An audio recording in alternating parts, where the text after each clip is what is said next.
Nico, comment il est là?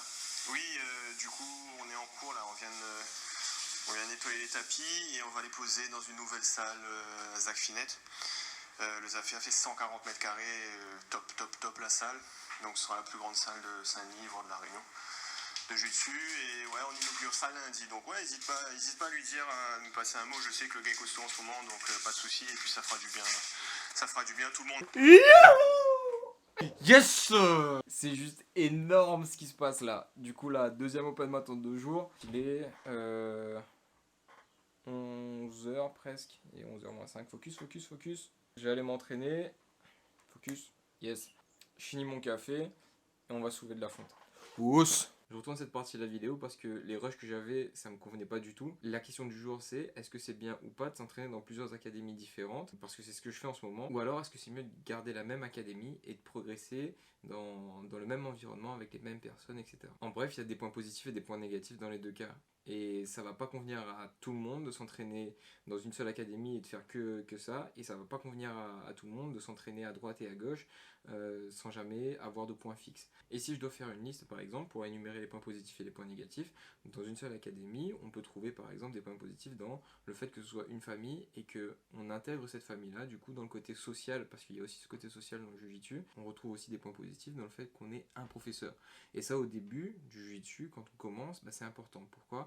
Parce qu'on est souvent perdu, on a du mal à se raccrocher aux techniques, aux concepts, etc.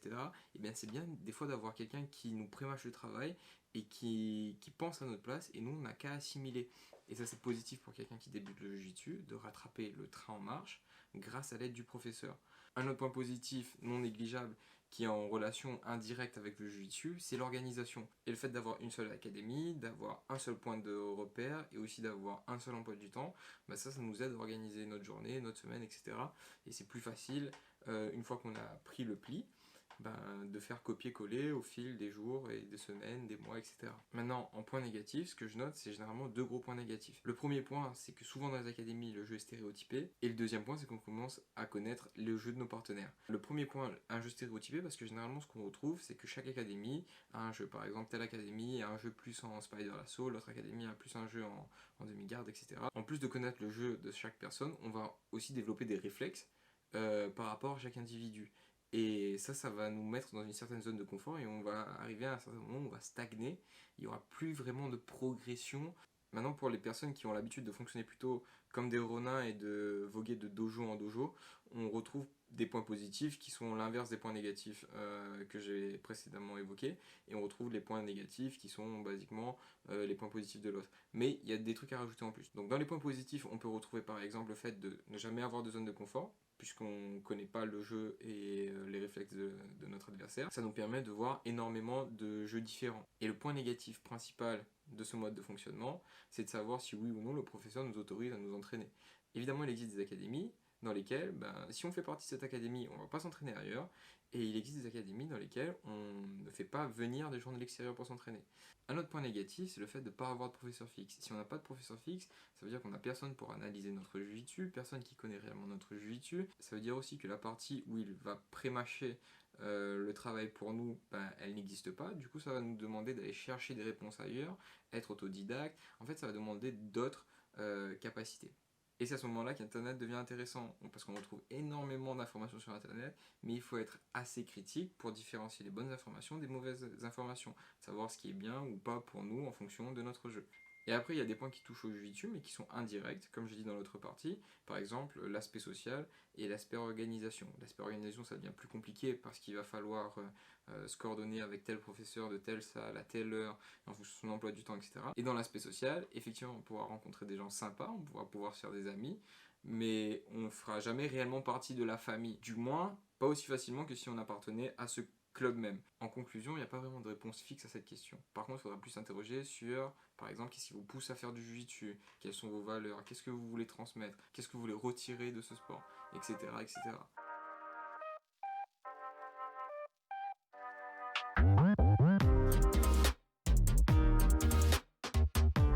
Grave, je galère, ça fait 2 fois que je tourne dans la ZAC, là, j'arrive pas à trouver. Je suis perdu. Je crois que j'ai trouvé. J'ai trouvé un bat. Allô, Gratien, ça dit quoi? T'es où, Alexandre? Bah là, je suis en bas d'un bat, c'est écrit à vendre ou à louer. Et je vois, il y a de la lumière au dernier étage. C'est bon, tu es mon sauveur. Ça a commencé il y a longtemps?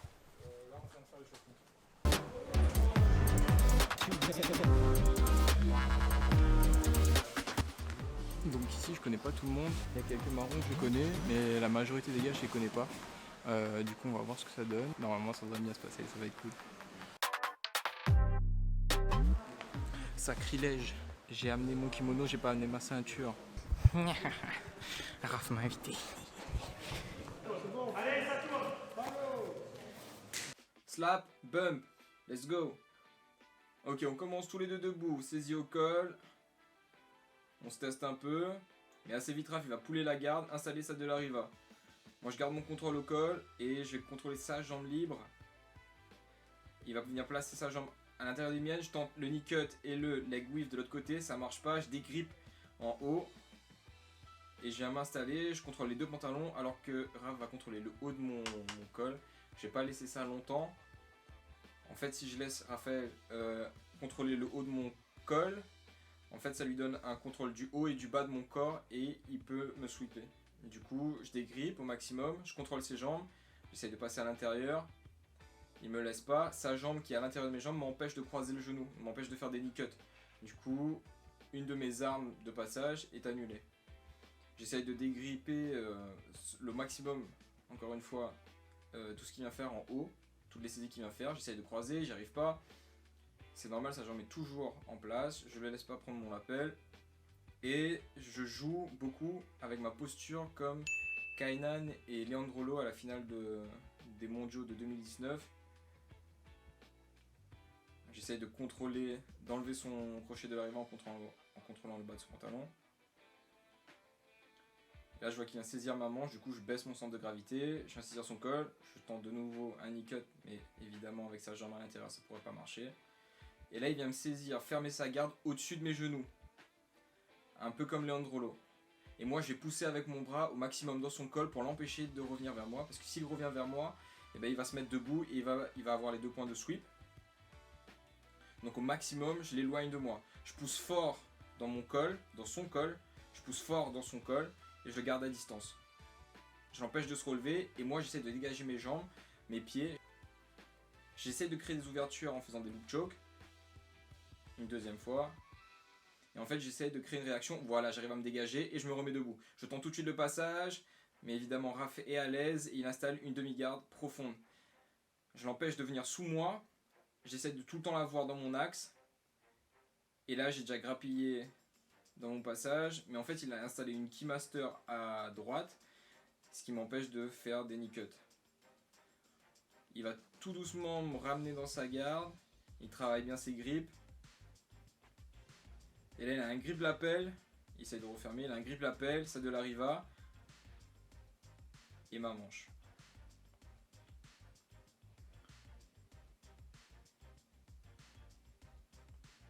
J'essaie toujours d'enlever ça de la riva avec une pression au niveau de sa jambe.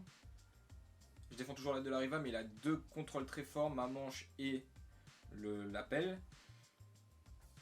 Il a sweepé, il revient avec la jambe, il essaie de me sweeper, il se remet debout et il a la single leg. Je vais attaquer des loop choke pour essayer de créer des réactions chez lui. Et effectivement, il vient lâcher ma jambe, ce qui me permet de défendre la single leg. On repart tous les deux debout. Saisie. Il tente la single leg, je sprawl en arrière, je défends. Et il tente de nouveau de pouler la garde. Je suis dessus. Contrôle au col pour lui, contrôle à la jambe du côté de la riva. La jambe libre toujours à l'intérieur pour m'empêcher de faire les knee cuts. Et il va jouer maintenant un peu plus avec le lapel. Il passe le lapel derrière ma jambe. C'est pas une worm. Je rappelle, la worm c'est quand son pied est dans le lapel. Là son pied était à l'extérieur du lapel. Et il continue à travailler toujours en gardant ce contrôle maintenant de ma jambe avec mon propre lapel. Ce qui me ralentit, je dois le dire, beaucoup dans mes passages. Parce qu'il a un gros contrôle de ma posture maintenant. Et de ma mobilité. Donc il tente des choses, moi aussi de mon côté. Et là il vient refermer de nouveau sa garde au-dessus de mes genoux. Ce que je fais c'est que j'élargis ma base au maximum. Regardez la distance qu'il y a entre mes 2 pieds. Et en fait, c'est la distance qui est entre mes deux pieds qui est assez grande, plus le contrôle que je fais au niveau de son lapel qui m'empêche de tomber là. Avec ça, j'ai beaucoup d'équilibre. En fait, il peut pas me sweeper ni à droite ni à gauche. Et s'il le fait, il sera obligé d'ouvrir un peu plus ses jambes, ce qui va me permettre de sortir de là. Donc là, je suis assez stable sur mes appuis. Je pose ma main au sol et j'arrive à me relever, comme je viens de le dire. J'appuie sa tête vers le bas là pour l'empêcher de reprendre. Et le mouvement de capoeira. Musique de capoeira. Et il repoule la garde. Et il installe d'entrée une garde haute. Le triangle est proche. J'essaie de défendre. J'ai baissé mon intention. Et il n'a pas loupé l'occasion. Il est en train de s'installer tout doucement. Il ajuste. Et maintenant il se concentre sur mon bras.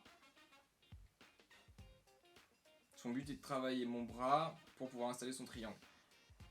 Il va avoir deux clés en même temps, le armbar plus le triangle. Je commence à manquer d'air. J'essaye d'improviser une solution, j'y arrive pas, j'ai du mal. Il tire sur mon bras. Et je crois qu'à ce moment-là, il va se retourner. C'est ce qu'il fait là. Et là, la pression devenait vraiment importante au niveau du triangle, et c'est pour ça que je tape. C'était solide comme randorien. C'était émotionnellement chargé. Et je crois que c'est tout. Il n'y a plus de combat après ça. Merci Raph. Wouss. C'est vrai que le fait de s'entraîner dans différents clubs, tu as la possibilité de t'entraîner avec différentes personnes du coup, qui ont des jeux forcément différents. Et c'est toujours bien de pratiquer avec le maximum de personnes, à condition que ce soit dans un esprit, dans un bon esprit, voilà, pour s'enrichir et avoir différentes personnes avec différents types de jeux, que ce soit des guarderos ou des personnes. Forcément, c'est très intéressant d'aller voir. Est-ce qu'on peut te retrouver sur les réseaux sociaux ? Oui, alors si vous voulez nous retrouver, alors moi c'est Raf JJB, donc RAF JJB, et je fais partie de l'association de jiu-jitsu brésilien Marron à La Réunion. Quand est-ce qu'on peut venir s'entraîner ici ? Alors l'entraînement, donc Zach Finette Saint-Denis, 974, le lundi à 18h, mercredi et jeudi à 18h pareil. Super, on se retrouve. Est-ce que c'est bien de s'entraîner dans différents clubs en même temps ? Ou alors est-ce que c'est mieux de rester dans une académie ? Parfois, pour répondre à des questions comme ça, il faut sortir du bien et du mal. Est-ce que c'est bien ou est-ce que c'est mal ? En fait, est-ce que c'est bien pour moi ? Exactement. Ou est-ce que c'est bien, c'est pas bien pour moi ? Donc il faut savoir déjà se poser la question, qu'est-ce que je veux ? Qu'est-ce que je veux ? De quoi j'ai besoin ? Et aussi de considérer l'ensemble des parties prenantes à mes décisions. C'est-à-dire que, ok, je suis le capitaine de mon bateau, maintenant il faut aussi peut-être voir si j'ai la possibilité d'avoir un professeur qui m'autorise à aller voir ailleurs. Ça existe encore, les gens qui ne te laissent pas aller voir ailleurs. Est-ce que je suis bien accueilli ailleurs aussi ? Et surtout, qui je suis. Si je suis une ceinture blanche, force est de constater que j'aurais peut-être pas forcément tous les outils pour me défendre dans un combat. Donc peut-être que je vais pouvoir me blesser. Quand je suis une ceinture bleue, je vais être aussi une cible. Parce que je suis une cible ceinture bleue dans mon académie, je vais être une cible dans une autre académie. Donc ça va être encore peut-être plus dur. Si tu voyages et si tu vas dans d'autres académies, ça va t'obliger à développer d'autres compétences. Les compétences relationnelles, les compétences émotionnelles. Aussi, il faut savoir dans quelle optique tu vas t'entraîner ailleurs. Est-ce que tu vas pour prendre ou pour donner ? Tu vois ? Est-ce que tu vas pour donner, c'est-à-dire combattre dur, ou est-ce que tu vas pour apprendre et donc mettre ton ego de côté ? Ça aussi, c'est les questions qu'il faut se poser en fait. Aller dans d'autres académies, ça peut avoir de très bons aspects. Par exemple, je suis pris dans les embouteillages, je suis dans une autre ville, et je vais m'entraîner dans une autre ville. Ok, moi dans ma voiture en fait j'ai un autre kimono, et si je suis bloqué à un endroit, je vais m'entraîner à tel ou tel endroit. Personnellement, quand moi je m'entraîne pour les compétitions, en fait, du fait d'avoir fait le tour de plein de clubs, je sais quel combattant a quelle compétence. Donc en fait, je vais aller combattre contre tel gars dans tel club, et je vais combattre son point fort. Volontairement, dans une logique d'apprentissage, en fait, je m'oblige à combattre le point fort de l'autre, donc je perds. Souvent, tu es mis à mal par des ceintures violettes ou des ceintures bleues parce que tu arrives dans une certaine position. Mais par contre, du coup, tu vois énormément de choses, tu progresses très vite et après, lorsque tu arrives en compétition, tu as moins de chances de te faire surprendre. Et du coup, toi, tu peux plus facilement surprendre l'autre. C'est un petit peu ma vision. Donc, c'est pas fait pour tout le monde, mais il y a de très grandes richesses à retirer des entraînements à l'extérieur. Ok, il y a un truc dont j'ai pas parlé, et en fait c'est pour ton évolution personnelle. Parce qu'en fait tu as besoin d'un prof, tu as besoin de un ou plusieurs profs qui te suivent dans ton évolution. Donc c'est pour ça aussi qu'il faut avoir une affiliation, il faut être fidèle à son professeur pour pouvoir évoluer. Parce que lorsque tu changes tout le temps d'académie, et ben en fait tu es suivi par personne. Donc ton évolution, on va dire en termes de ceinture, elle va pas forcément refléter ton niveau de jiu-jitsu. Donc après voilà, il faut être conscient du fait que tu t'entraînes chez un professeur et il doit savoir que tu t'entraînes et tu dois aussi y aller régulièrement, quoi. Et aussi tu vas chercher des choses que tu apportes à ton académie pour aussi être une force de proposition pour tes partenaires et ainsi changer Un peu la dynamique, ouais. changer la dynamique, ouais, c'est ça. Là, je vais rentrer et je pense que ça va signer la fin du vlog, mais c'était super cool. J'espère pouvoir revenir assez vite. Os, abonnez-vous et likez la vidéo. Non, finger lock, le pouce bleu. Os.